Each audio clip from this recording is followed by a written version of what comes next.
avanzado durante generaciones. Es el momento de crear soberanía popular. Mejorar los derechos laborales. Defender los servicios públicos y de buena calidad. El medio ambiente. Nuestra salud. Nuestro futuro.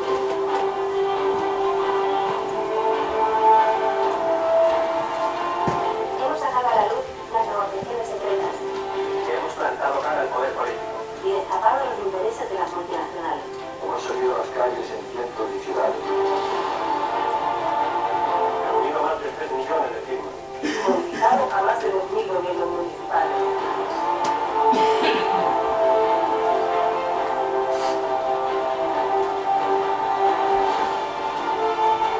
Es el momento de demostrar una vez más que la gente corriente es quien tiene el poder de cambiar las cosas.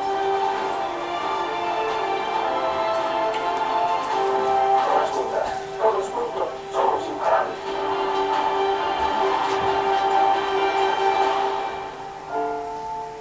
En el Estado español hemos convocado una semana de movilización del 8 al 15 de octubre. Súmate. Difunde. Participa.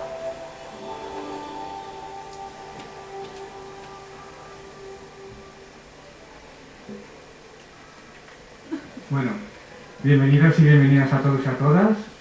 Vamos a hablar sobre el TTP y el CETA desde la Asociación Habeas Corpus, que lo hemos organizado.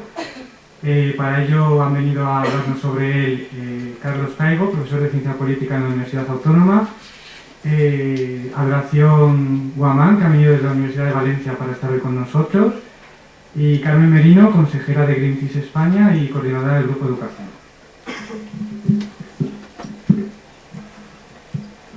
Muchas gracias y buenas tardes a todas y a todos.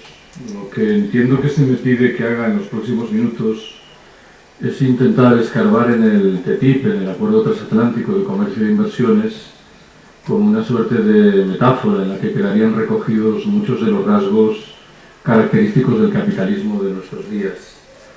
Los defensores del TTIP suelen afirmar que este último es, por encima de todo, un acuerdo de libre comercio que aspiraría a permitir la desaparición de aranceles, de burocracias y de duplicaciones.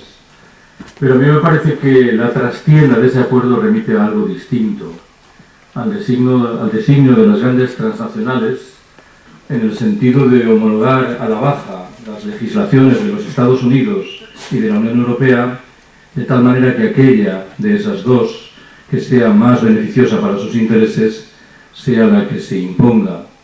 Hace no mucho Susan George afirmó que, hablando en propiedad, el TTIP no es un acuerdo de libre comercio, que es una carta de libertades en provecho exclusivo de esas transnacionales a las que me acabo de referir. Permitidme que rescate un dato estadístico que, a mi entender, en su menudencia, es muy esclarecedor en lo que hace a la condición de fondo de este acuerdo. Un estudio realizado sobre las reuniones organizadas por la Comisión Europea para discutir unas u otras dimensiones del TTIP concluyó que en el 93% de los casos los convocados eran representantes de las grandes empresas. Algo que me parece que invita a concluir sin margen para la duda que son estas últimas las que están interesadas en promover un acuerdo como este. A tono con la tarea que se me ha encomendado, me vais a permitir que formule 8 rápidas apreciaciones que espero satisfagan el objetivo de relacionar el TTIP, su condición de fondo, con la textura del capitalismo contemporáneo. ¿Cuál es la primera de esas observaciones? El TTIP se propone arrinconar aquellos segmentos de la economía que esas grandes transnacionales no controlan o no controlan por completo. Me parece que al respecto, un ejemplo solvente es el que aportan sus previsibles consecuencias en materia agrícola y ganadera, en la forma de un estímulo decisivo otorgado a las grandes explotaciones, a la especialización regional y a la desaparición de muchos puestos de trabajo, y por el contrario, obstáculos sin cuento para el despliegue de lo que solemos llamar la agricultura de proximidad y la transición correspondiente. La idea de que no deben quedar al margen del control y del negocio de las grandes empresas aquellos segmentos de la economía que hoy, por unas otras razones, se han mantenido objetivamente al margen, me parece que es uno de los elementos motores del acuerdo. Segundo, el TTIP anuncia un endurecimiento de las condiciones de trabajo, en forma de salarios cada vez más bajos, jornadas laborales cada vez más prolongadas, derechos sociales que retroceden, precariedad que se expande por todas partes, facilidades, en fin, de transferencia de trabajadores de unos lugares a otros. En el mismo orden de cosas, lo que augura es un descenso del peso de los salarios en el reparto general de las rentas. Yo no sé cuál es la posición del Partido Socialista Obrero Español en relación con la reforma laboral que alimentó el Partido Popular hace 4 años. Me limito a señalar que hoy por hoy ese partido, el socialista, respalda un acuerdo como el TTIP que anuncia una reforma laboral infinitamente más severa, aunque esto sea difícil de imaginar, que la que hemos padecido en los últimos años. Tercero, el TTIP parece inequívocamente llamado a ratificar la condición de marginación y de postración que padecen tantas mujeres, que serán las víctimas principales de la enésima reducción de la atención social que dispensan las administraciones públicas y de un escenario inevitablemente lastrado por la precariedad. No está de más, creo, en este orden de cosas, que llame la atención sobre un argumento irónico que se ha vertido cargado de razón en lo que respecta a la condición de los negociadores del TTIP, un argumento que utiliza para describirlos las siglas de un bien conocido banco español a las que habría que agregar una H, BBVAH, blancos, burgueses, varones, adultos y heterosexuales. Un cuarto dato me invita a llamar la atención sobre el hecho de que el TTIP con toda evidencia se propone, de manera obscena, alentar la preservación de algunas de las muchas aberraciones que padecemos. Me explico de la mano de nuevo de un ejemplo. La filosofía del acuerdo lo es, con toda evidencia, en provecho del libre mercado, pero hay al respecto alguna excepción llamativa, como la relativa a las patentes farmacéuticas, que con toda evidencia el TTIP se propone perennizar, con un propósito visible, el de evitar que países pobres fabriquen fármacos de primera seguridad, de primera necesidad, a precios sensiblemente inferiores a los de los mercados internacionales. Quinta de mis observaciones. El TTIP alimenta sin frenos la locura de las agresiones medioambientales. Una de las consecuencias previsibles de su aplicación es un incremento sustancial de las exportaciones de materias primas energéticas norteamericanas, camino de la Unión Europea, resultado principal de esa formidable burbuja especulativa que es el fracking. Si el procedimiento correspondiente gana terreno, y es fácil intuir que va a ganar terreno con el TTIP o sin él, las consecuencias serán dramáticas. En la forma, por ejemplo, de un incremento de la dependencia de la Unión Europea con respecto a los combustibles fósiles, en la fórmula de un estímulo otorgado al despliegue de esas prácticas de fracking en la economía norteamericana y en la forma, en fin, de problemas evidentes en materia de satisfacción de los acuerdos que la Unión Europea ha contraído en materia de lucha contra el cambio climático.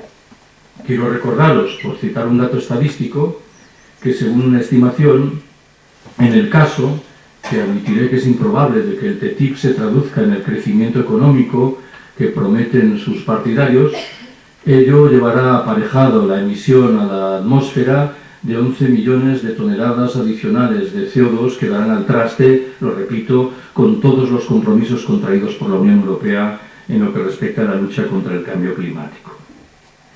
Una sexta dimensión me obliga a recordar que el TTIP obedece al propósito de darle una nueva vuelta de tuerca a una estrategia de dominación que alcanza de lleno al terreno jurídico. Cuando yo me puse a trabajar sobre el acuerdo, lo que me sorprendió, lo que en realidad, para utilizar un verbo más preciso, me fascinó, fue la osadía de las grandes empresas transnacionales, que no parecen satisfechas con un escenario jurídico y económico como el hoy existente, que es manifiestamente favorable para sus intereses. El TTIP, con descaro, defiende propuestas de privatización de todo lo imaginable. No solo eso, alimenta fórmulas que eviten una eventual renacionalización de eso que se privatizó con anterioridad. Y una de esas fórmulas es el establecimiento de onerosos procedimientos de indemnización. En realidad, y hablando en propiedad, no va a ser literalmente impensable que se remunicipalice, por ejemplo, un servicio de aguas. Lo que ocurrirá es que el ayuntamiento o quien fuere que decida asumir la fórmula correspondiente tendrá que aplastarse a pagar onerosas indemnizaciones en provecho de las empresas privadas teóricamente perjudicadas. En el mismo orden de cosas, la irrupción de tribunales de arbitraje privado encargados de examinar eventuales demandas que las empresas promuevan delante de los Estados obliga a plantear una pregunta central. Si nuestros gobernantes, a uno y otro lado del Atlántico, presumen de disponer de Estados de Derecho, ¿a qué viene admitir tribunales de arbitraje privado que lo que revelarían por encima de todo sería el recelo difícilmente explicable de esas grandes empresas en lo que respecta a lo que hace la justicia ordinaria? Doy un salto más, el séptimo, para subrayar que, a mi entender, el TTIP acarrea una voluntad expresa de garantizar una plena sumisión del lado de los agentes político-institucionales estatales. Creo que no hay ningún ejemplo que retrate mejor esto que el procedimiento de ratificación previsto, que coloca en manos de las altas instancias de la Unión Europea todo el protagonismo. La fórmula correspondiente señala que el papel principal corresponderá al Consejo Europeo, en el que, según las noticias que se manejan, será suficiente con que se haga valer una mayoría del 55% de los Estados y de un 65% de la población. A continuación, el acuerdo quedaría en manos del Parlamento de la Unión, en el buen entendido de que, según determinados rumores, que es verdad que habría que confirmar, en el caso de que el Parlamento, por lo que fuere, decidiese rechazar el TTIP, el Consejo se reservaría una suerte de derecho de veto sobre semejante decisión. Lo digo de otra manera.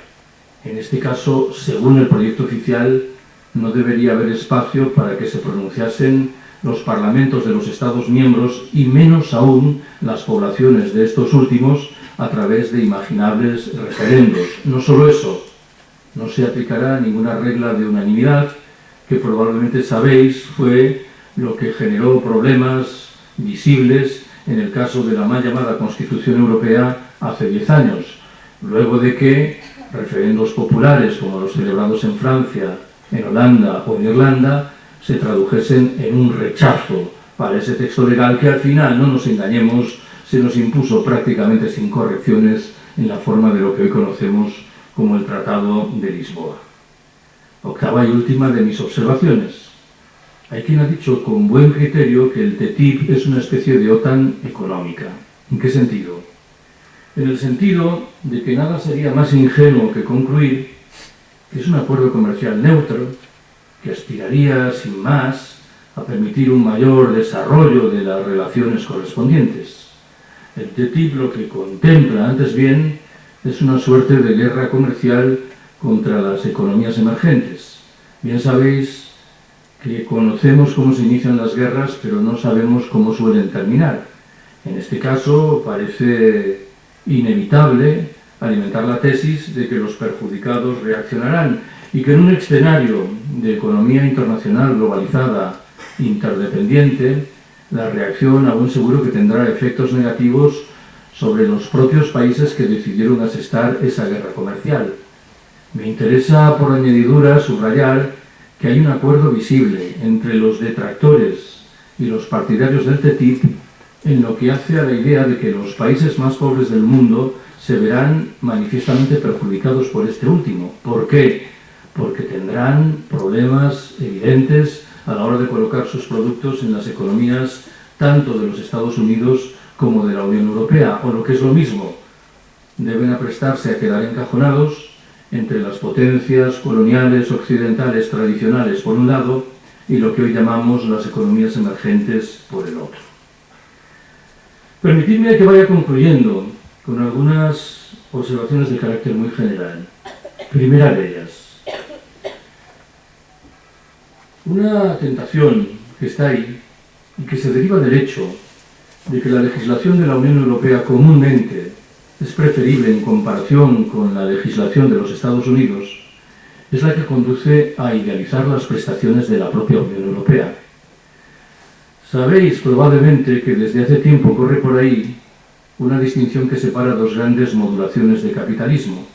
Estaría por un lado el capitalismo europeo o renano, caracterizado por su condición social y vinculado con los llamados estados del bienestar, contrapuesto al capitalismo norteamericano mucho más marcado por la lógica de la competición más feroz. Si damos por cierta esta distinción, y no digo que debamos hacerlo, estaremos en cualquier caso en la obligación de preguntarnos ¿qué ha quedado de ese presunto modelo de capitalismo social europeo luego de 3 décadas de políticas neoliberales abrazadas por todos y cada uno de nuestros gobiernos? A mi entender, nada más sencillo que responder a esta pregunta. Hemos asistido a un progresivo acercamiento entre esos dos modelos en franco provecho claro del norteamericano. Si entre nosotros en la Unión Europea quedan elementos característicos de un capitalismo de condición social, entiendo yo que es antes por efecto de una inercia que viene del pasado que de resultas de un proyecto político, consciente, retórico y estrictamente contemporáneo. En este mismo orden de cosas, me parece que hay que desmarcarse de aquellas visiones que sugieren que el TTIP sería un acuerdo que los Estados Unidos estarían imponiendo a la Unión Europea. El TTIP es un acuerdo gestado en común por las grandes empresas transnacionales norteamericanas y europeas, y estas son tan responsables en su generación como las estadounidenses. Segunda de las conclusiones. Aunque aceptásemos la propaganda que rodea al TTIP, que anuncia crecimiento económico, creación de puestos de trabajo, abaratamiento de los precios de muchos bienes, aunque eso fuera verdad, que me temo no lo va a ser, tendríamos que preguntarnos por eventuales agravios a terceros. ¿Quién es el que sale perdiendo de esa teórica prosperidad que nos va a beneficiar a nosotros? Hace un par de minutos creo que he situado ya sobre la mesa una clave de respuesta a esta pregunta: los países más pobres. Circunstancia que obliga a mantener las críticas, repito, aún en el caso improbable de que el TTIP fuese una fuente de bondades como la que retrata la propaganda oficial. Tercera observación que quiero haceros. Recordaréis que en su momento señalé que un estudio realizado sobre las reuniones organizadas por la Comisión Europea para discutir unos u otros tramos del TTIP concluyó que en el 93% de los casos los convocados eran representantes de las grandes empresas. Bueno, tenemos que hilar fino y preguntarnos también por la condición del 7% restante, que me temo que en la mayoría de los casos lo aportan movimientos sociales, ONGs, sindicatos, que exhiben una dramática aceptación de los mitos del crecimiento, del desarrollo, de la competitividad, de las tecnologías liberadoras y que obligan a preguntarse por el proceso de fondo, si lo que estamos haciendo es simplemente discutir el régimen en el que nos encontramos o si tenemos un firme designio de ampliar la discusión para que alcance al sistema que está por detrás de este último. Del sistema no hablan los tertulianos de las radios y de las televisiones. Cuando me refiero al sistema estoy pensando en el capitalismo, en el trabajo asalariado, en la mercancía, en la alienación, en la sociedad patriarcal, en las guerras imperiales, en la crisis ecológica o en el colapso. Cuarta y última de mis conclusiones. Creo yo que bajo la cobertura retórica de un acuerdo que atendería al legítimo y deseable propósito de acabar con aranceles, duplicaciones y burocracias, el TTIP es una jugada maestra al servicio de los intereses de las grandes empresas transnacionales y en detrimento de lo que en buena ley deben demandar las comunidades humanas, los trabajadores y el medio natural, de tal suerte que anuncia agresiones sin cuento en el terreno social, en el laboral y en el medioambiental. En estas condiciones, y dados los antecedentes delictivos de quienes dirigen hoy la Unión Europea, expertos en trampas legales, en distracciones, en presiones y en chantajes, tenemos que estar preparados para lo peor. Y una manera de hacerlo consiste en todas partes en crear plataformas anti-TTIP, en realizar un esfuerzo inconmensurable para explicar qué está llamado a significar este texto y, en fin, en prepararnos para la desobediencia civil si llega a entrar en vigor. Gracias por haberme escuchado.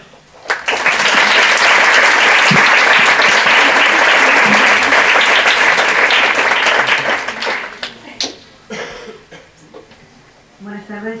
En primer lugar, quiero agradecer a la Asociación de Estudiantes Habeas Corpus por haberme dado la oportunidad de estar aquí con vosotras esta tarde para debatir acerca de una cuestión fundamental con una compañía. La verdad que es un lujo estar aquí compartiendo mesa con Carlos y con Carmen. Y se me ha pedido que centre mi intervención en el CETA para profundizar en el contenido del acuerdo, para profundizar en el momento político del acuerdo, pero querría vincular mi intervención a lo que nos ha explicado magistralmente, como siempre, Carlos, porque creo que cada una de sus afirmaciones es aplicable al TTIP. Pues a lo largo de mi intervención voy a ir haciendo un paralelismo con sus 8 principales tesis, a efectos de demostrar que el TTIP podríamos pararlo porque básicamente a nivel político lo están dando por muerto, pero que esto sería una victoria menor, en tanto en cuanto si se aprueba el CETA estaríamos ante un tratado de características similares y que tendría consecuencias igualmente negativas. Pero voy a empezar con su última conclusión y con el concepto de lex mercatoria. Creo que estos tratados, todos y cada uno de ellos, y ahora veremos que no solamente está el TTIP y el CETA, que es una punta del iceberg, pero cada uno de estos tratados que voy a enumeraros es una pata más del concepto de lex mercatoria. El concepto de nueva lex mercatoria que han definido en un libro que os recomiendo, se llama así, Lex Mercatoria, de Juan Manuel Zubizarreta y Pedro Ramiro. Ese concepto hace referencia a la creación de un nuevo orden jurídico internacional absolutamente vinculado a las multinacionales.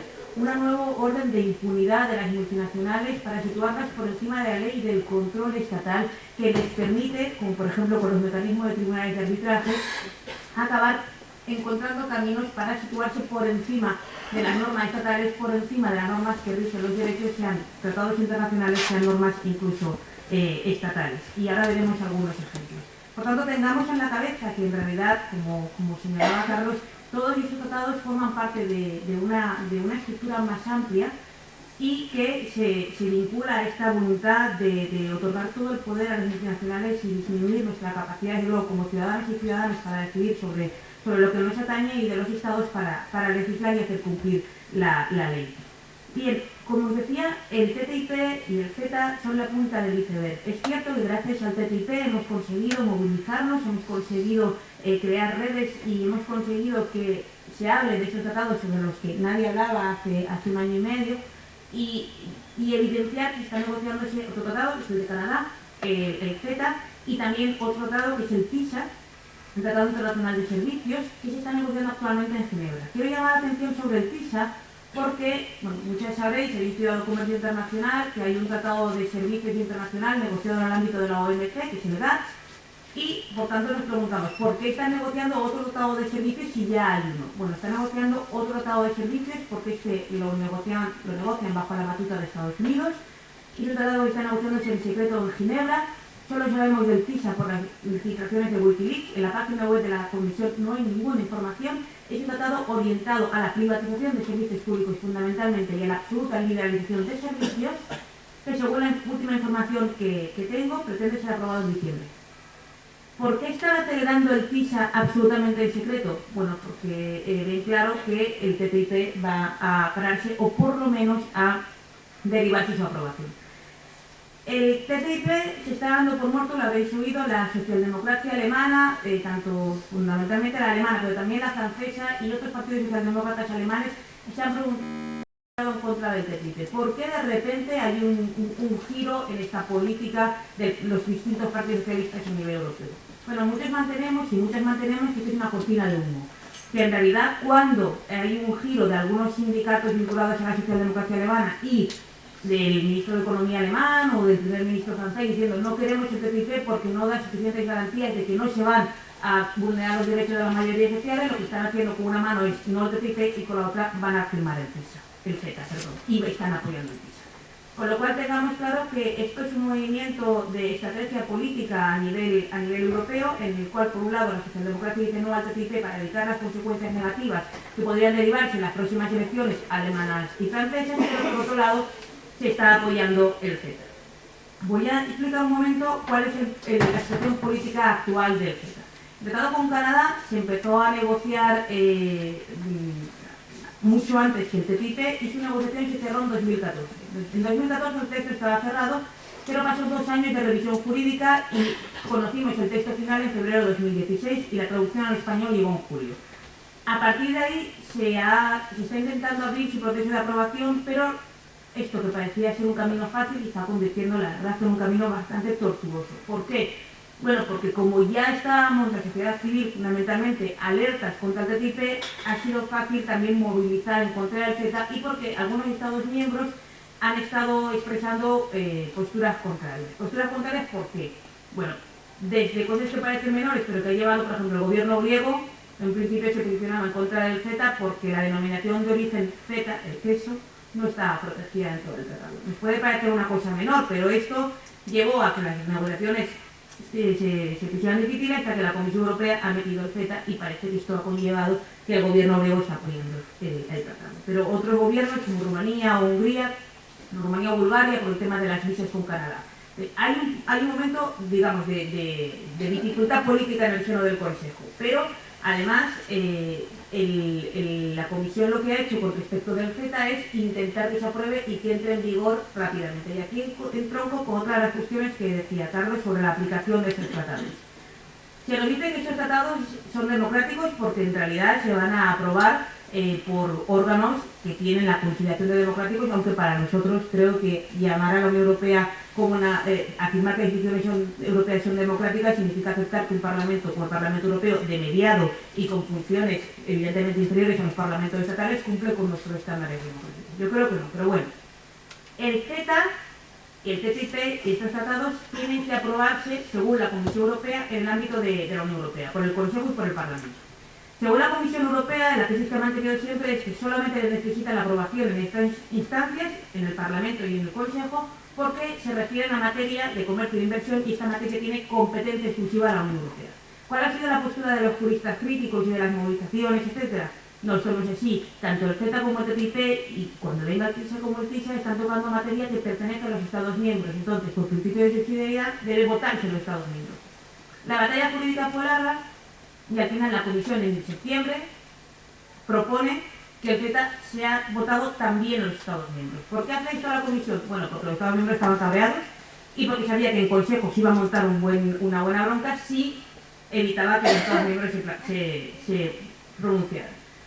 ¿Qué significa que el CETA vaya a bajar a todos los Estados miembros? Pues puede significar como una votación en 40 parlamentos, porque hay Estados miembros que se votan en el Parlamento estatal, pero hay muchos que se votan en parlamentos regionales, y la posible apertura de 13 referéndums. Esto significa que el CETA podríamos pensar que también estará muerto.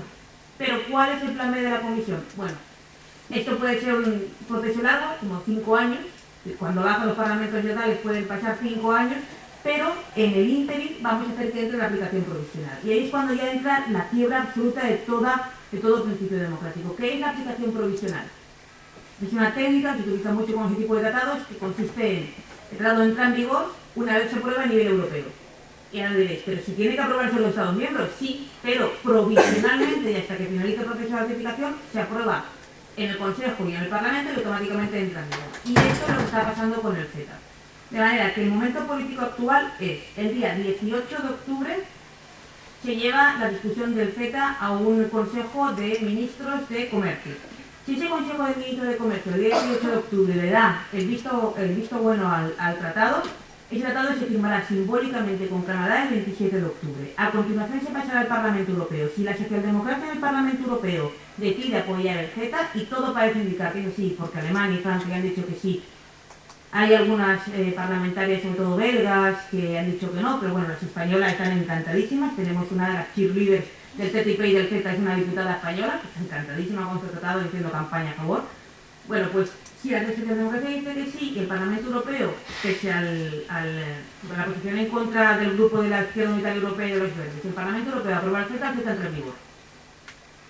Cuando los Estados miembros digan que no, y ese periodo todavía no está definido cuándo será, el CETA podría caer.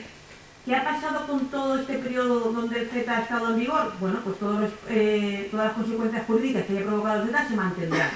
Es más, dentro del tratado hay una cláusula que dice: los inversores que hayan invertido utilizando las vías abiertas por el CETA podrán utilizar el recurso de sus tribunales de arbitraje, ahora se llaman de otra manera, durante 3 años después de la muerte del tratado. Es decir, que el CETA se comportará como un tratado zombie hasta 3 años después del momento en el que se decida que no se ha aprobado. Como veis, es un artilugio jurídico perfectamente hilvanado para que, sí o sí, aunque nos estemos pronunciando en contra, aunque nuestros estados se están pronunciando en contra, el CETA entre en vigor en aplicación provisional. Todo depende, y esto es a la vez una tragedia y una ventana de oportunidad, en el posicionamiento de los partidos socialdemócratas en el Parlamento Europeo.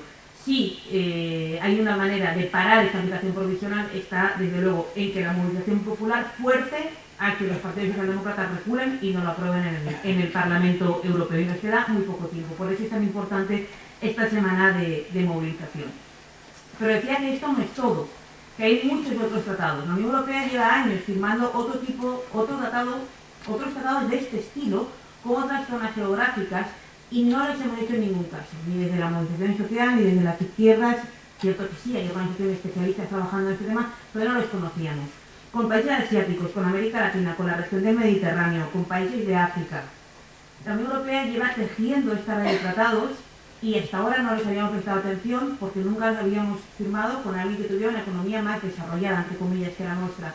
Pero los mismos efectos perjudiciales que van a provocar en el caso de entrar en vigor el CETA, el TISA o el TTIP para nosotros ya lo están provocando estos tratados que se han firmado con África, con Asia, para las poblaciones de esos estados.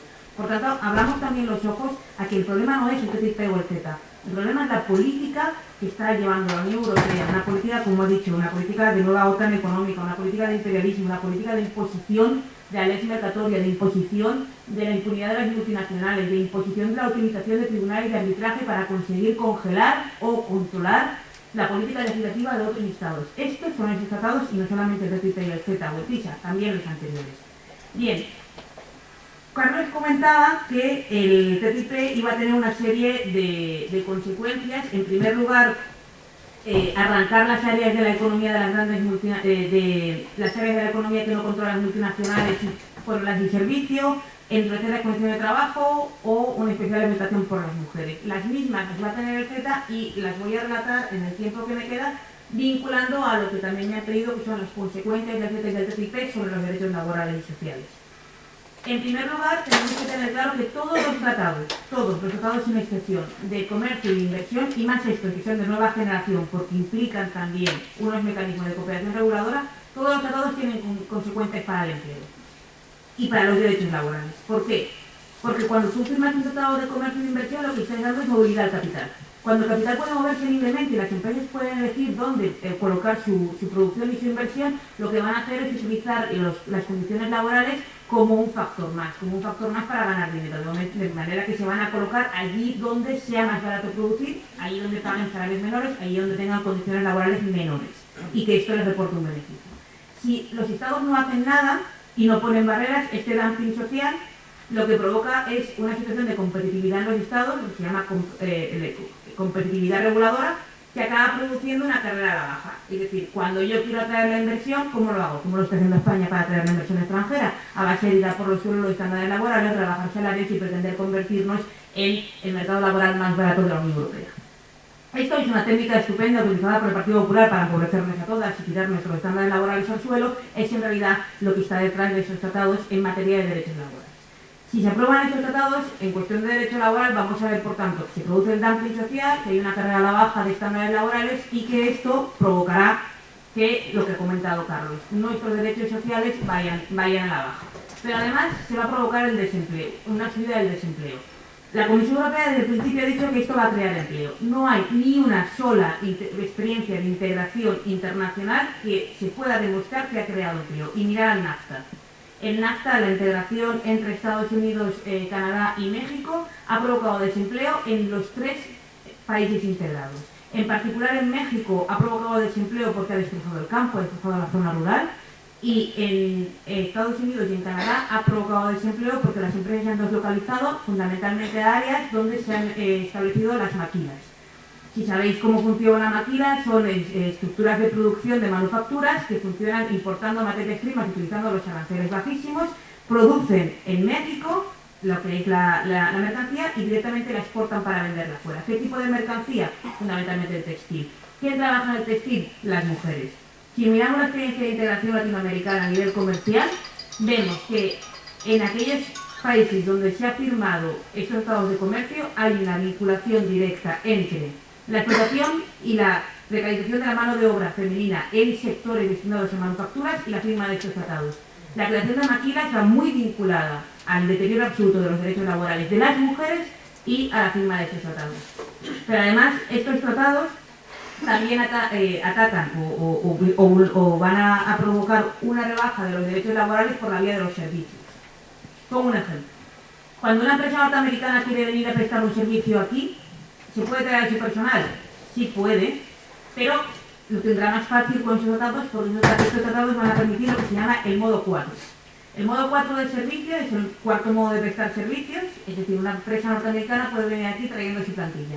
¿Qué derechos laborales se le va a aplicar a la plantilla de trabajadores de Norteamérica cuando vengan aquí? Bueno, esta es una discusión larga, pero fundamentalmente se dice que se aplicarán los mínimos laborales.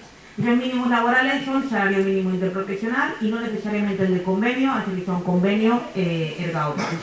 Pero, ¿y cuando los españoles vayan allí?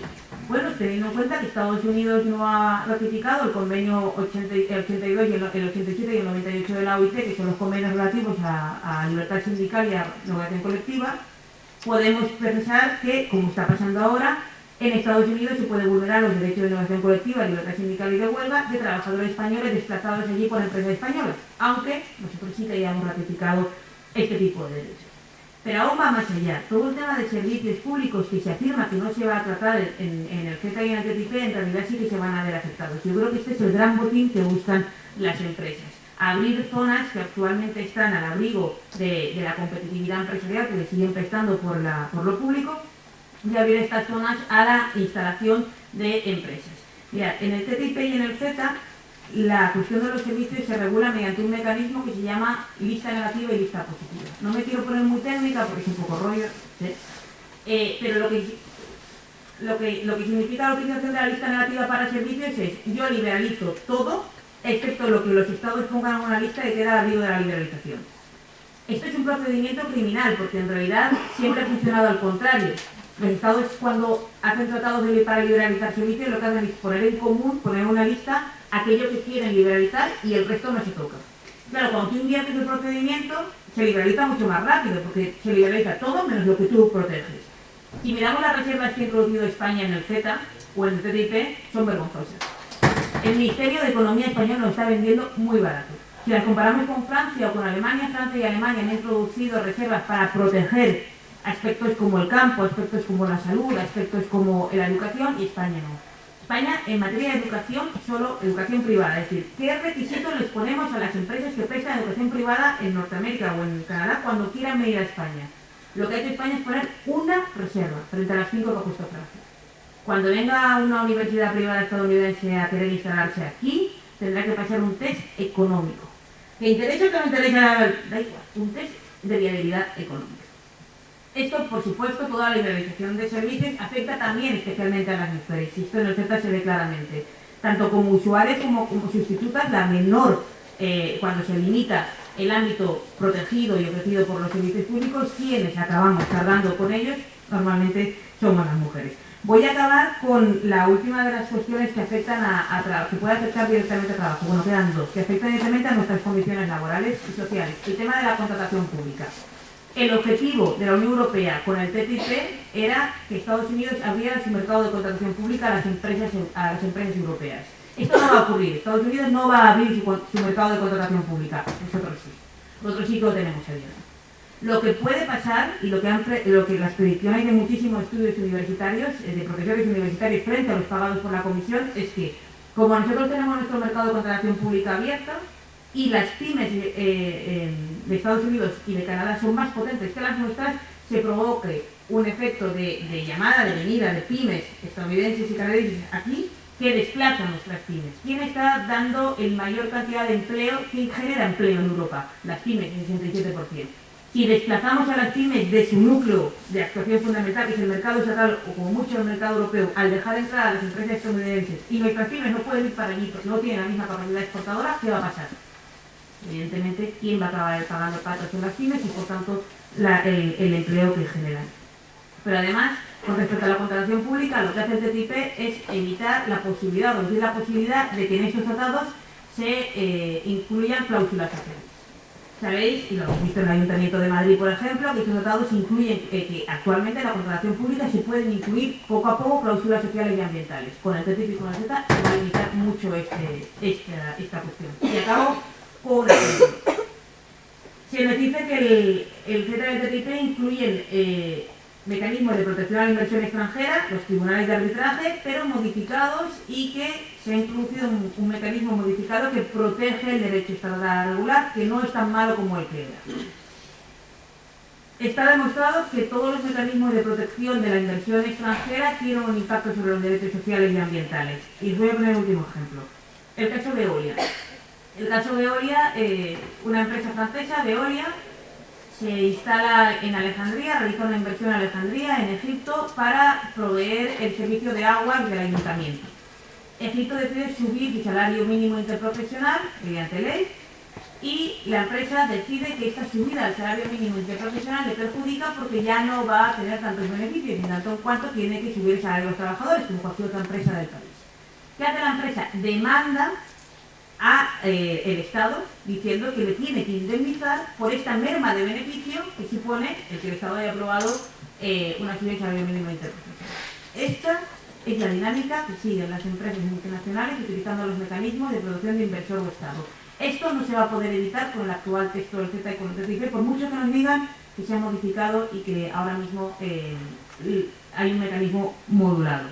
Por todo lo anterior, comparto las conclusiones de Carlos. Estos tratados no son tratados de libre comercio, son tratados de nueva generación que van más allá, son tratados que lo que quieren es evitar lo que se llama el riesgo político. Para ello, el riesgo político es que pueda venir un gobierno que legisle en beneficio de las mayorías sociales o que se presente con un programa en beneficio de las mayorías sociales y pretende implementarlo.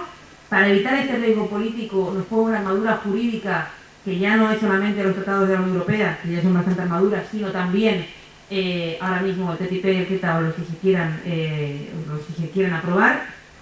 El culpable fundamentalmente no es el TTIP o el CETA, y es quién lo está negociando, y es cómo tenemos una Unión Europea con capacidad para pretender negociar e imponernos esto. Y creo que fundamentalmente tenemos que pensar que si los paramos será a través de la movilización social, y que por tanto esta semana es importantísima para parar el CETA, porque si no paramos el CETA tendremos el TTIP disfrazado de canadiense. Muchas gracias.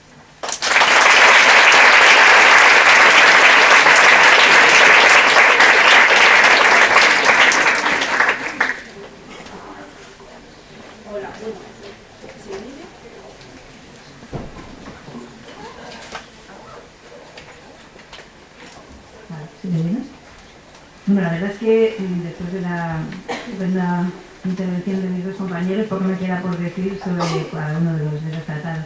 Lo que pasa es que mi enfoque sería un poco más filosófico, ¿no? Realmente todos estos problemas que nos han señalado con tantísima veracidad realmente redundan en nuestra vida como personas, ¿no?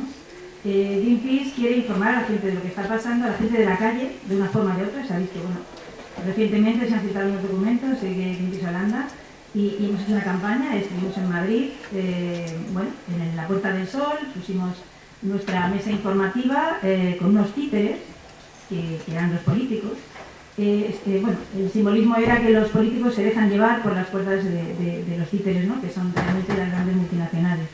Multinacionales que llevan ya mucho tiempo socavando nuestros derechos, ya no solo derechos, como ellos han comentado, laborales, etcétera, sino derechos como personas. Realmente, en la Puerta del Sol también tuvimos la oportunidad de leer los documentos que se han filtrado y bueno, ya están en la página web si alguien quiere leerlos.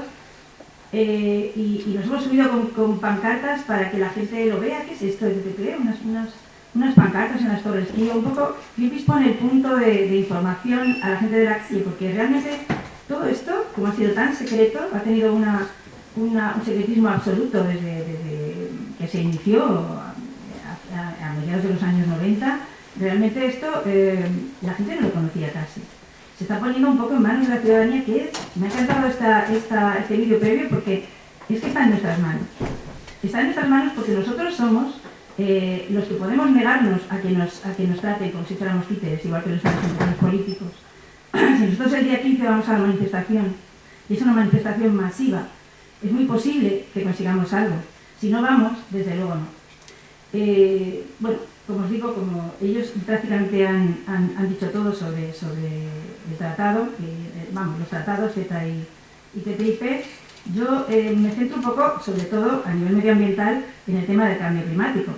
El día que vimos aplaudir a todos los políticos reunidos de los 160 países en París, en la COP21, para firmar el tratado, el convenio, realmente estuvimos contentos porque pensamos que se iba a hacer algo, pero hasta ahora, hoy, está recientemente llevándose a cabo la ratificación del acuerdo, pero realmente si estamos también a la vez intentando firmar estos tratados, estamos yendo a la cuenta. Entonces es un poco que no se entiende. Estos tratados van completamente a la contra de las estipulaciones del convenio de la COP21. De la COP21, que por cierto la gente fue, y la gente, fueron casi 12.000 personas las que fuimos a la manifestación. Y quizá con eso consigamos algo, ¿no? Es un poco lo que yo intento inculcar a la gente, y lo que Greenpeace quiere es que se produzca una responsabilidad individual, no ya a nivel político, a nivel individual.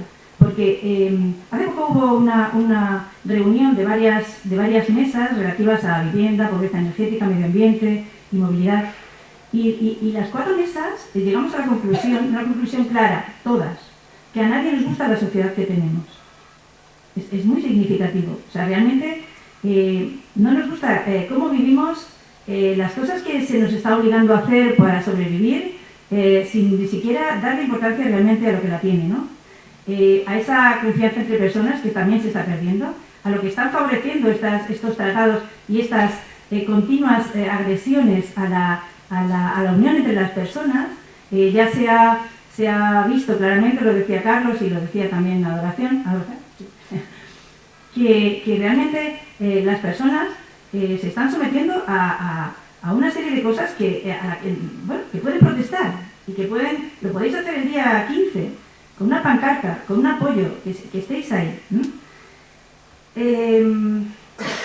Esto realmente es un tema que afecta directamente, hablando de física, a las leyes de la propia termodinámica. Estamos ante un gasto y un consumo exacerbado que lo que intenta es, que lo que está consiguiendo es que se finalicen ya, además, en breve, los recursos que tenemos del planeta, porque el planeta es finito. Como lo decía Carlos, no se puede llevar el ritmo que estamos llevando, y mucho más si firmamos este tratado, que como él ha dicho, se van a generar 11 millones de toneladas de CO2 más si se firma por el tema de la energía, ¿no? Que bueno, en vez de dar paso a unas energías limpias,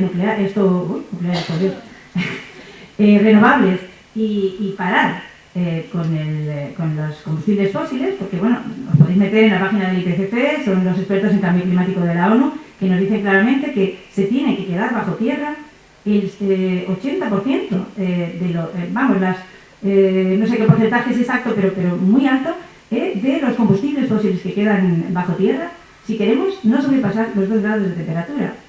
Entonces, ¿qué grado de estupidez tiene que firmamos un convenio en la COP21 para reducir las emisiones Y luego estamos tratando de firmar un tratado que realmente nos va a llevar a lo contrario. Es absurdo, ¿no? Greenpeace hace poco ha filtrado también unos documentos, Greenpeace Holanda, sobre el tratado TISA que ha mencionado a oración. Y bueno, se analiza el anexo de la energía y este tratado va a afectar a 1.800 millones de habitantes. Y pone en evidencia no solo que nuevamente se negocia en secreto, como los otros, y contra los intereses públicos, como siempre, sino que la propuesta de la que hablaba ella, de la liberalización de los servicios energéticos, puede afectar, como he dicho, muy gravemente también al acuerdo de la COP21 de París con respecto a las emisiones de efectos de gases de efecto invernadero a la atmósfera y la reducción de la temperatura, al menos estamos diciendo, de 1,5 grados, que sería ya mucho, y 2 grados un poco para 2030. Como he hablado del consumo, creo que nosotros somos los responsables directos de este consumo. Yo entiendo que la dinámica que tenemos es, realmente te sientas frente a la tele y todo lo que te dicen, te bombardean, diciendo que compres, que te vayas a la Chimbamba en avión, que vayas, que vengas. Y esa es la dinámica de la felicidad humana ahora mismo. Comprar, producir, ir, venir. Es una locura. Y por eso llegamos luego a la conclusión de que no nos gusta nuestra sociedad. Entonces, bueno, yo quiero apelar a la cordura interna del ser humano, ¿no? Para no caer en la escalada de la especulación, que es en lo que se está convirtiendo nuestra sociedad, la especulación económica, estamos, como bueno, en la televisión lo dijeron el otro día, que estamos en la era del antropoceno, ¿no? Somos el Homo economicus, pero no es la economía solo lo que queremos, ¿no? La importancia que tiene en nuestras vidas, no es solo la economía. ¿Y cuál es la solución? Bueno, yo creo que se están produciendo ahora mismo cambios espectaculares en las sociedades de todos los países industrializados, los que estamos más afectados con este tipo de políticas ya aplastantes, ¿no? para el ser humano, y se están produciendo paulatinamente cada vez más en Madrid, por ejemplo, pues grupos de consumo. Es una transición social que realmente es lo que queremos, porque es como el instinto de supervivencia, ¿no? Que se lleva adentro y siempre intentas conseguir sobrevivir. Pues de esta forma estamos ya en un grado de infelicidad bastante extremo y queremos que esta sociedad remita ese interés económico y ese interés por el gasto, pero que no se quede solo en la moda vintage, en volver a reciclar, etc. No se trata solo de eso, es mucho más grave. Si permitimos que esto siga así, con este ritmo, dentro de 18 años tendremos un problema gravísimo. Entonces debemos de grabar a fuego en nuestra mente lo importantísimo que es que nosotros, nuestra responsabilidad individual, esté ahí siempre. Porque además estas multinacionales nos venden productos a nosotros. Nosotros somos los que tenemos que decidir si los compramos o no. Siempre lo digo y es así, está en nuestra mano. No sé qué más podría decir porque todo lo han dicho ellos ya, pero bueno, espero que en breve se consiga que la ciudadanía, que ya se ha conseguido en muchas ciudades estadounidenses y canadienses, pues una movilización ciudadana que permita que la biodiversidad, que ya prácticamente está en las últimas, ya prácticamente tenemos acotado el espacio de todo tipo de seres vivos en el planeta, y nos queda poco con lo que terminar. Y bueno, y revertir ese proceso que estamos convirtiendo de la vuelta al consumo y a la retrospectiva de las leyes de la termodinámica, como os digo, que es acabar con unos recursos y tirarlos. O sea, es que realmente nuestra reacción es consumir y tirar, consumir y tirar. Entonces, bueno, se trata de que haya una economía circular, que es lo que os digo, que se está convirtiendo ya la solución a estos problemas. Primero habrá que ir en contra de que vuelva a haber una firma de tratados de uno y de otro, de todos. Y bueno, Greenpeace intentará que la gente se entere de lo que pasa y bueno, y de revertir este problema.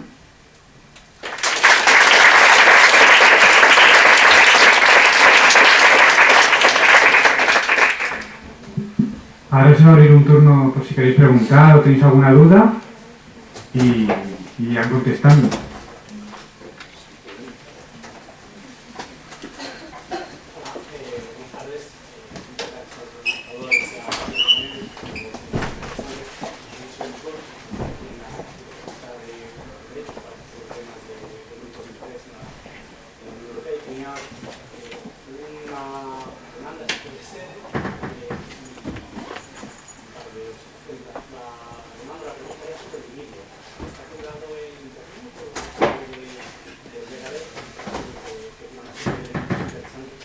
Sí, o sea, es la plataforma NAL TTIP que lo ha lanzado hace unos días y lo hemos utilizado para... O sea, en YouTube lo encuentro.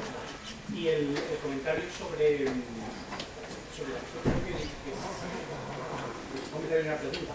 La pregunta sería sobre qué empresas serían las más interesadas en el TTIP, porque también es evidente que no todas las empresas, no potencialmente todas las empresas se benefician en igual modo de este tipo de acuerdos sindicales. Por lo tanto, ¿cuáles serían los factores o las empresas de la economía española que estarían, digamos, haciendo lobby a favor de este proceso? Por tener una idea específicamente en el caso español, como podemos analizar esto. Y en distinto a la observación o el punto crítico en cuanto a la organización, sí, efectivamente, probablemente la forma más fácil evidentemente no. La forma más eficaz de cada tipo de procesos es conseguir las ratificaciones o más ratificaciones a nivel de los Estados miembros, pero creo que no hay que desdeñar el papel del Parlamento Europeo, ya no tanto porque el Parlamento Europeo como institución o como grupos políticos estén realmente convencidos de que el tratado es más o menos democrático, más o menos a favor de los ciudadanos europeos, sino de manera instrumental. Es decir, el Parlamento lleva años queriendo tener más voz en los asuntos comerciales y sistemáticamente criticado a la Comisión por, en el Parlamento no, pero desde luego varios grupos políticos del Parlamento han criticado a la Comisión por no facilitar el acceso al documento. Y tenemos un ejemplo hace 2 o 3 años con el rechazo del Parlamento al ACTA, que era un tratado sobre cuestiones de propiedad intelectual. Digamos, creo que habría un argumento a favor de pensar que el Parlamento podría haber rechazado, no tanto porque esté sustancialmente en contra del TTIP, sino simplemente porque no se ha resultado. En este sentido creo que sería interesante tratar de ver la movilización a escala europea. Un análisis de la campaña que hubo a nivel europeo sobre la campaña de TTIP a negociaciones a nivel europeo, y era muy interesante ver que había una fuerte coordinación y una demostración que se ha hecho en sindicatos alemanes, buena parte de la sociedad civil también en el Reino Unido, pero es un movimiento que a escala europea, al no haber aceptado la Comisión la recogida de firmas como un mecanismo oficial de recogida de firmas, no se ha desarrollado. Quizá esa estrategia de intentar convencer a eurodiputados no sea completamente válida. Lo digo más como especulación que realmente por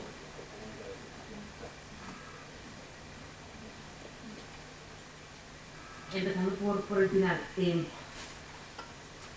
Desde la campaña, bueno, hay una campaña que está coordinándose, la campaña fundamentalmente se coordina a nivel europeo, aunque cada nodo tenga, a nivel estatal hayan nodos. El que no se aceptara la iniciativa, bueno, pues nosotros seguimos recogiendo firmas igual, pero creo que además es muy evidente de lo poco que quiere. La iniciativa ciudadana europea necesita 1 millón de firmas, y cuando consigue 1 millón de firmas, la Comisión puede o no, porque está suya, impulsar la iniciativa. Como sabéis que tiene iniciativa legislativa en la Unión Europea es la Comisión y no el Parlamento, entonces si tú quieres que se impulse alguna decisión, pues tienes que ir por esta vía, recoger 1 millón de firmas, como mínimo en 7 Estados miembros, y que la Comisión ya diga sí o no después de que haya recogido 1 millón. Pero en este caso, la Comisión ex ante decide que no podíamos recoger firmas para tratar del tema del TTIP porque no era competencia suya. Con lo cual es todo muy gracioso. Si esto es competencia exclusiva de la Unión Europea y lo estás negociando tú, porque yo no te puedo recoger firmas para que tú no lo hagas. Bueno, sí. A pesar de todo, seguimos recogiendo firmas, vamos hacia los 4 millones lentamente, y en el Parlamento Europeo se está moviendo mucho. Creo que es de lo que políticamente más se está moviendo en el ámbito del Parlamento Europeo. Evidentemente están jugando un papel muy importante el GUE y los verdes, pero también con respecto al CETA fundamentalmente parte de los eurodiputados y eurodiputadas de la socialdemocracia. Yo también he insistido en esta vía. Esto es una posibilidad para que el Parlamento Europeo demuestre que es una Cámara que no solamente quiere ser consultada en el sí y en el no, En toda esta negociación del tratado, del TTIP y del CETA, el Parlamento Europeo puede hacer dos cosas. La primera, elevar un informe, que el informe que se eleva respecto del CETA es un informe casi a ciegas, y el Parlamento Europeo tampoco tenía mucha idea de lo que estaba negociando. El informe que se eleva sobre el TTIP es un informe de 40 páginas casi, en el que ponen líneas rojas, fundamentalmente hecho por los socialdemócratas, pero hay bastantes enmiendas del GUE y de los verdes.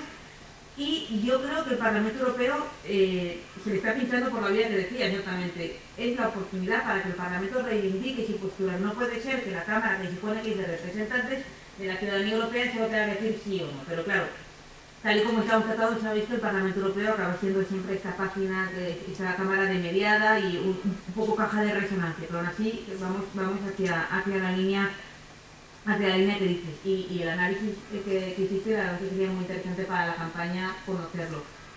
Creo que el ejemplo del acuerdo antipiratería que se paró en el Parlamento Europeo es el que están utilizando, no se puede hacer, el Parlamento Europeo puede pararlo, pero esto es mucho más complicado y la socialdemocracia ya la veo muy orientada a aprobar el CETA.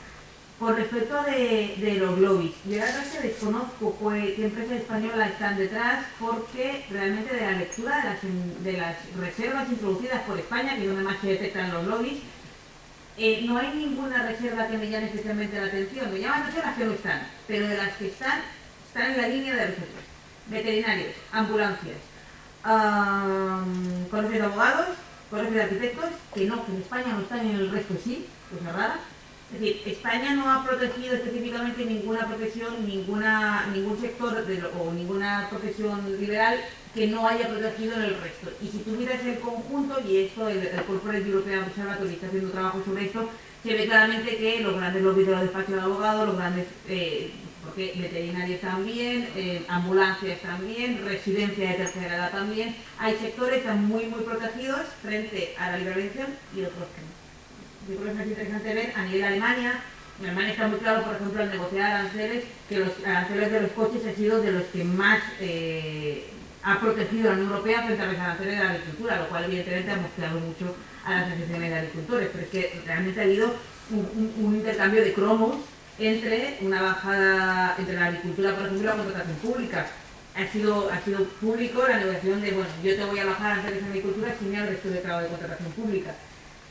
Este tipo de cosas al final, después de las rondas, se van saliendo. Lo que sí que está claro es que a las pymes europeas, por capacidad exportadora, no les va a beneficiar. Y si miráis la propaganda institucional de la Comisión, hay unos folletos estupendos donde la Comisión dice: el TTIP es bueno, la Comisión en España, que siempre como la propaganda es más burda todavía, ¿no? El TTIP va a ser bueno para las pymes. Salen ahí 15 fotos de 15 personas que son dueños y dueñas de pymes diciendo: el TTIP me gusta y va a beneficiar. ¿Por qué? No dicen más, pero el TTIP va a decir: oye, ¿usted es por Estados Unidos? No, pero sí, estoy convencida que lo voy a poder hacer. Hay un informe pagado por la COE y por la patronal y por la Cámara de Comercio, en el cual 3 profesores, un japonés, un suizo y una española, no sé muy bien por qué, hacen un informe sobre cómo afectará el TTIP a España. Y dice, bueno, la verdad que es raro, pero bueno. Y tienen unas predicciones absolutamente estratosféricas, injustificadas, que van muy por encima de los informes más optimistas de la Comisión, pagados por la Comisión. Eso que siempre, cuando he tenido ocasión de debatir con ellos, y le dije, vamos a ver, a las micropymes, que son el 98% de las pymes españolas, ¿cómo le va a afectar esto? Bueno, es que ese dato no, ustedes no han desagregado pymes y micropymes. Bueno, igual, y en un día malo tampoco me podía contestar, pero que lo que quiero decir es que realmente nuestro mercado de trabajo depende mucho de una realidad concreta, son las micropymes, que por supuesto han estado fuera de toda posibilidad de negociar el contenido del TTIP, fuera de influir en el contenido del TTIP porque no son lobbies potentes. Hay que tener en cuenta que en Bruselas se estima que hay 30.000 lobistas y que los millones de dinero que destinan las empresas a hacer lobby se han duplicado desde los últimos años, llegando a los 200 millones de euros, una barbaridad de dinero, y que ¿quién hace lobby? Las empresas sí pueden pagarlo, en las empresas grandes. ¿Quién incluye contenidos en tratados? Las empresas grandes. ¿Cómo están las micropymes españolas a nivel de lobby en Bruselas? El cero, prácticamente. Entonces, creo que ahí también es muy evidente. Y la última cosa, que la Comisión nos informa a veces de con quién se reúne. Desde el Corporate European Observatory, que es una web que os recomiendo muchísimo, se le pide a la Comisión que nos informe porque está reuniéndose con las grandes empresas tabacaleras.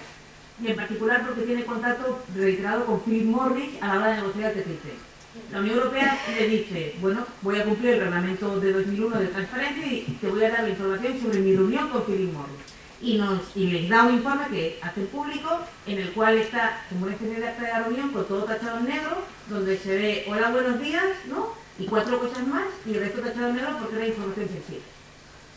Eso está en la web y de verdad os recomiendo, escribimos un pequeño artículo en el diario, creo, hace meses, diciendo esto es que, claro, la información sensible no se puede exponer al público, y ese es el cumplimiento del principio de transparencia del reglamento 2001. Pues esto, claro, está jugando con los grandes lobbies y imaginen ese Philip Morris. Déjame que diga algo sobre lo del Parlamento. Yo debo confesar que soy bastante escéptico ante las posibilidades de que de ahí salga alguna oposición consecuente, pero se me ocurre plantear un argumento que ratifica esa posibilidad y otro que se mueve en sentido contrario. El argumento que lo ratifica es que tampoco debemos desdeñar por completo que fuerzas políticas liberales o conservadoras planteen alguna oposición al TTIP. Tú has sugerido, y llevas razón, que el elemento central de discusión es la posición de la socialdemocracia. Pero yo recuerdo, y pongo ese ejemplo, que hace unos meses encontré a un amigo austriaco que vive en Córdoba, acababa de regresar de Austria estaba en campaña electoral, y relató que había contemplado en televisión un debate entre los dirigentes de los 6 principales partidos, la mayoría de centro-derecha, y todos habían expresado críticas más o menos radicales al TTIP. Es verdad que las críticas discurrían más bien por el concepto de denominaciones de origen, no atendían a la trama laboral, social o medioambiental, pero no desdeñemos la posibilidad de que por ahí surjan huidas de votos. El otro elemento de sentido contrario que me invita a recelar del Parlamento es bien su falta de voluntad, bien su falta de eficacia en lo que respecta al tratamiento de los problemas de opacidad, porque no parece que aquí se esté haciendo valer ninguna protesta consecuente. Me limito a recordar un poco a tono con lo que acabas de decir, Adoración, que un día contemplé en televisión una entrevista con este señor García III, que explicaba de manera aparentemente inteligente por qué la Unión Europea no podía revelar el contenido de las negociaciones. Dijo, es una imposición de los Estados Unidos. Nosotros lo contaríamos todo, no hay nada que ocultar. Claro, en primer lugar uno no tenía ninguna obligación de creerse el argumento, pero en un segundo estadio parece que estaba obligado a formular una pregunta delicada. Ustedes no tienen ningún problema en negociar con una contraparte que establece un criterio que obliga a no difundir la información sobre las negociaciones, con el agravante de que corre el rumor, yo no sé si justificado o no, de que en Estados Unidos los documentos relativos a la negociación del TTIP serán secretos hasta 5 años después de la entrada en vigor del acuerdo. Que el Parlamento de la Unión Europea pueda pasar por las arcas caudinas de aceptar que sean muy pocas personas las que tengan acceso a los documentos, que no puedan copiarlos ni difundirlos, que siempre reciban una información fragmentaria, me parece que dibuja un panorama poco estimulante en lo que respecta a su capacidad para ejercer en serio sus funciones que cabría suponer que son las más elementales. Jurídicamente no puedo hacer nada, y es que estamos frente a una Cámara absolutamente constreñida por los poderes que otorga el ITFUE, y en este caso no puedo hacer más que pronunciarse en una statement, ¿no? Un informe, y que luego dar el sí o el no. Pero, por ejemplo, ahora hay un debate interesante, y esto se plantea en alguna reunión, hablar con los conservadores, también en la línea de intentar, ¿no?, impulsar este no por unas cuestiones vinculadas a las denominaciones de origen, como tú decías. Eso es posible y también se está haciendo.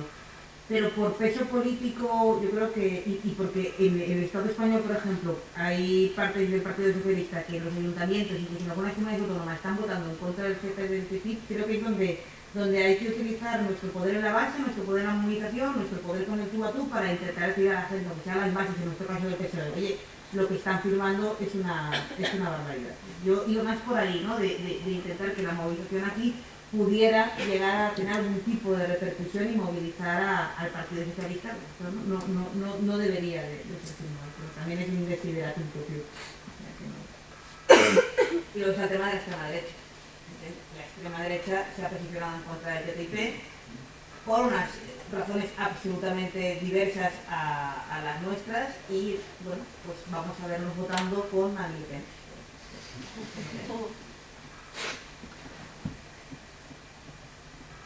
¿Alguien?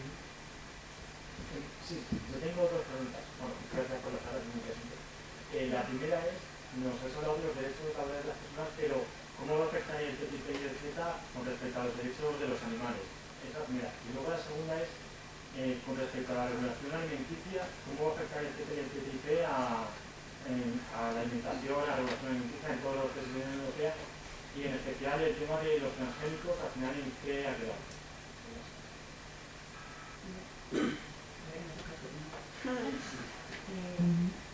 A ver, el tratado lo que intenta es que todo lo que hemos conseguido hasta ahora en la Unión Europea regular en cuanto a la alimentación, transgénicos, bueno, derechos de los animales mismos, pero también, pues que desaparezca prácticamente.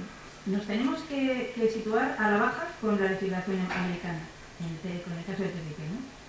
Entonces, bueno, una de las partes es que contempla la Unión Europea en la regulación en cuanto a los derechos de los animales, pues que es, bueno, por ejemplo, el transporte de los animales, es un poco, se tiene en cuenta en España, esto en Europa, en España mucho menos, el derecho de los animales todavía queda mucho por hacer, pero bueno, lo poco que hay hecho prácticamente se eliminaría, porque en Estados Unidos no se contempla, y entonces iríamos, como os digo, a la baja, para igualarnos a la regulación estadounidense.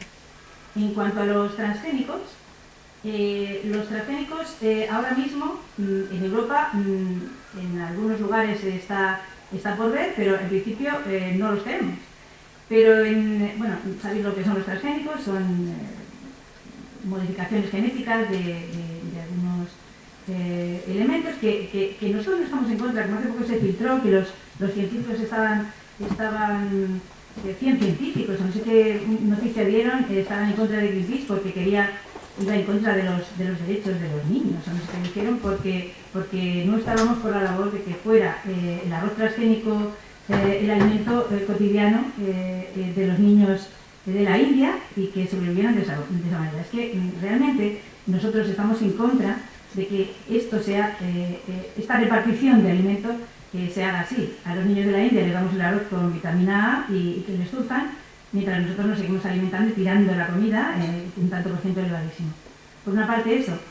Por otra parte, la etiqueta, lo que es la etiqueta que tendría un producto que tú compras que pueda tener elementos transgénicos, como en Estados Unidos no están obligados a etiquetarlo, pues nosotros tampoco. O sea, es un tema que tendríamos transgénicos en cualquier sitio y no lo sabríamos. Esa sería la parte, bueno, y luego la seguridad alimentaria también iríamos a la baja. Por ejemplo, el lavado de pollos con cloro, como ha mencionado, por eso no lo he dicho, un poco por no repetir, o la carne hormonada, muchísimos temas medioambientales, iremos siempre a la baja de la regulación. De forma que, bueno, pues incluso también pesticidas, sabéis que ahora mismo las abejas, también Greenpeace tiene una campaña que estamos viendo cómo las poblaciones de abejas están desapareciendo a consecuencia de la aplicación de pesticidas de Monsanto. Bueno, Monsanto ahora lo ha comprado Bayer, pero bueno, es un pesticida concreto, el glifosato, que es el que está matando a las abejas. Bueno, pues en este caso el glifosato estaría paseándose por Europa tranquilamente. Entonces, a nivel alimentario y a nivel, como has dicho, de derechos animales, iríamos pues muy mal. Me gustaría, ya que esto está organizado por estudiantes de Derecho, un pequeño apunte jurídico aquí. Toda la rebaja de estándares ambientales en cuanto a seguridad alimenticia, etcétera, derivan de la aplicación del concepto de barrera no arancelaria. Es decir, el CETA y el TTIP no se centran, como hemos dicho varias veces, en lo que son las fronteras, sino en lo que hay dentro de las fronteras y lo que es la regulación de organismos genéticamente modificados, de cuestiones de seguridad alimenticia, etcétera. ¿Cómo? Bueno, cuando hay una norma X que impone un requisito técnico, dentro de los requisitos técnicos también se ha salvaguardado nuestro derecho a saber lo que nos comemos, a un producto, y ese requisito técnico es distinto en un lugar y en otro, lo que se hace es intentar homologar los requisitos a ambas partes. Ojo que ni en el TTIP ni en el CETA hay una obligación de llegar a una legislación común y por tanto esta carrera a la baja no deriva de una obligación real a llegar a una regulación común. Pero sí está fundamentalmente en el TTIP y no en el CETA. En el CETA todo esto es voluntario, o sea, voluntariedad entre comillas.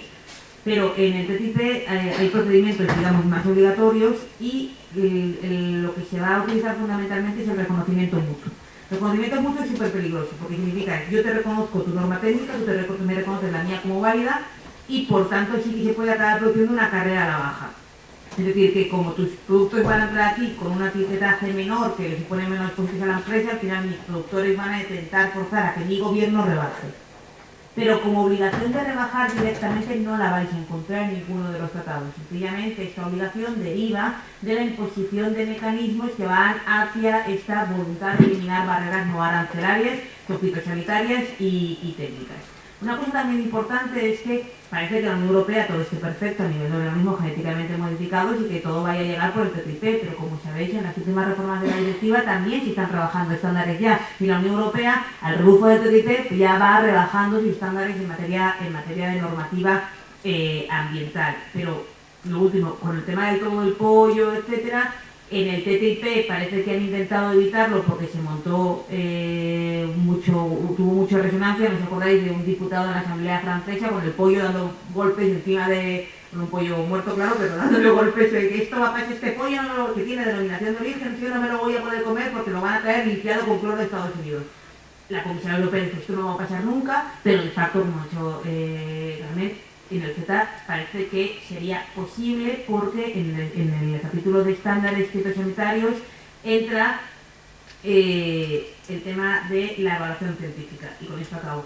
El principio de precaución es un principio fundamental que está muy arraigado en la tradición europea. El principio de precaución se fundamenta en el que cuando lanzamos un producto o cualquier tipo de proceso técnico tiene que probarse que no afecta a la salud. En Estados Unidos y en Canadá se funciona al revés con el principio de riesgo. Si tú quieres evitar que se comercialice un producto, tienes que probar científicamente que ese producto produce un riesgo. Sí, claro, siempre a posteriori. Eso, claro, son dos posiciones completamente distintas. Por más que la Comisión dice que se respeta el principio de precaución en el CETA, es mentira, porque en el CETA, en numerosos capítulos y fundamentalmente en el sanitario y en el fitosanitario, está la obligación y muchísimas veces pone prueba científica, prueba objetiva, etc. Que yo creo que esto es una de las cuestiones fundamentales, ¿no? Que al eliminar el principio de precaución se nos lleva a asumir otro paradigma que evidentemente protege mucho menos la salud de las personas y de los humanos. El tema grave a nivel medioambiental, como he dicho, el tema grave es el intento de bloquear cualquier tipo de soberanía energética. Está ocurriendo ahora con el impuesto al sol que tenemos en España, ¿no? Porque, bueno, a nivel energético interesa mucho más promocionar, como he dicho, en contra del convenio de cambio climático, de la COP, promocionar las energías fósiles, el fracking. El fracking, bueno, sabéis, no hemos dicho lo que es. El fracking es fractura hidráulica a través con compuestos químicos y agua que fracturan la roca y bueno, pues lo que hace es contaminar acuíferos. Incluso tiene un 30% más de emisiones de metano que las energías fósiles convencionales.